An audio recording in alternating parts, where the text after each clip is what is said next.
fake economic plan this week probably will be a copy of my plan, because basically that's what she does.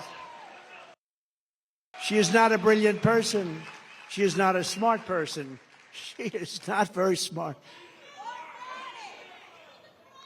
But it is crazy, isn't it, though? Isn't it crazy? She was so disrespected just a few weeks ago, and now it's like, Kamala, Kamala.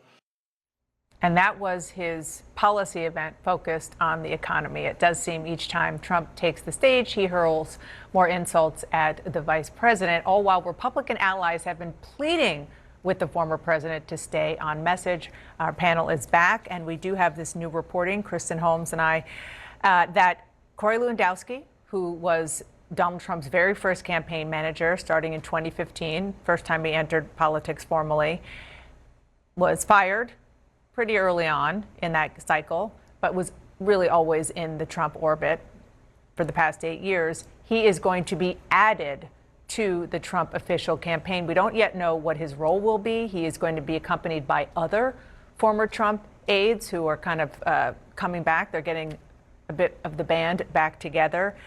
What does that tell you, Jonah Goldberg? Well, one of two things. Either this is precursor to a larger campaign kind of shakeup, or a veteran campaign person told me recently, and I asked them about this, and they said it's also possible this is orchestrated by LaCivita and Wiles, where when a campaign's going bad and the candidate is down in the dumps, you got to bring someone that they can talk to. Basically, Corey Lewandowski might be like a service animal, like a comfort animal, to like for Trump to like vent to, who can travel with him so that they can, the campaign staff can actually run the thing. I don't. Either way, I don't think it bodes well for the campaign. Well, on that note, it was noteworthy to me that Susie Wiles and Chris LaCivita are the ones to put out the statement on the record that he is joining. Perhaps that's also a self-preservation thing to say, like, he's not replacing us. He's, you know, we're the ones welcoming him in. Maybe it is that. I mean, that they want to have somebody who Trump is comfortable with. I remember John McCain in 2008.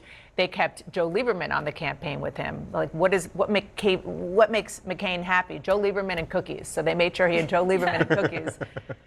So it's interesting. I was talking to a Republican the other day about this, and they made a really interesting point that Donald Trump has not really had to run a campaign so far. It was, you know, he kept being bolstered in the polls by people sympathetic to his indictments, this assassination attempt, that he was running against Joe Biden, which people were unsure if he could run another or serve another 4 years. And so it wasn't a campaign. And now that he is against a campaign that is motivated, that has momentum, that is energetic, Donald Trump does not have the foundation at this point in his campaign to carry on with that. He doesn't really have a ground game in these battleground states. He hasn't really had a consistent message other than making fun of Joe Biden. And so I don't know if, I mean, it's up to them if Corey Lewandowski is the person to do that, but. Right. Well, the ground game is one thing. That's an issue that the Republicans I talk to, I'm sure you do as well, say that they have to deal with. But on everything else, especially messaging, which is what we started this segment with, that's not a campaign issue. That's not a Susie Wiles or a Chris LaCivita issue. I mean, that's a Donald Trump issue. And we've heard this every time he's run. And yes, he won in 2016, but he lost in 2020. And, you know, every time there's been talk of Donald Trump is a changed person, he's going to be focused more on policy, he's changed because of the assassination attempt. It doesn't happen. It doesn't materialize. He's not able to stay focused. And I think, to Leanne's point, it's a lot worse for him right now because of the fact that he isn't sure how to run against Kamala Harris. He is so focused on still his talking points that he had, what was effective against Joe Biden, and pivoting now to her when he sees that a lot of the Democratic base is getting motivated by Harris at the top of the ticket, that one of his biggest arguments about Joe Biden being older than him and not necessarily running the country has totally been taken away from him. And he just has not been able to figure out how to effectively campaign against her. The former president did talk some policy yesterday. It wasn't all insults. And one of the things that he talked about was Obamacare. such a different world than it was back when he first started running for president 8 years ago. Listen. I'm going to keep the Affordable Care Act unless we can do something much better. We'll keep it. It stinks. It's not good. If we can do something better, we're going to do something with it.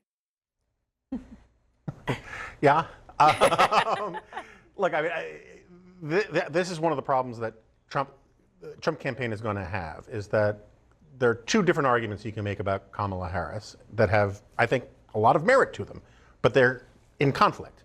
One is that she is a deeply ideological, committed left-winger, right, a radical. And the other one is that she's a flip-flopper. Committed radicals don't flip-flop, right? Because flip-flopping suggests that you are willing to do what it takes to get elected, you're willing to run to the middle. The Trump campaign cannot go after her on the flip-flopping because there is not an issue left that Trump has not said taken the exact opposite position on, from transgender to healthcare to almost every conceivable thing. And this is part of the reason why he's got to go back to the insult stuff. Yeah. Well, you're making an argument that consistency is something that the campaign is really focused on, which, yes, that's right. which they're not. We're going to say thank you before we go. Happy birthday, Leanne. Thank you for spending some of your birthday with us. Hope it's a great day.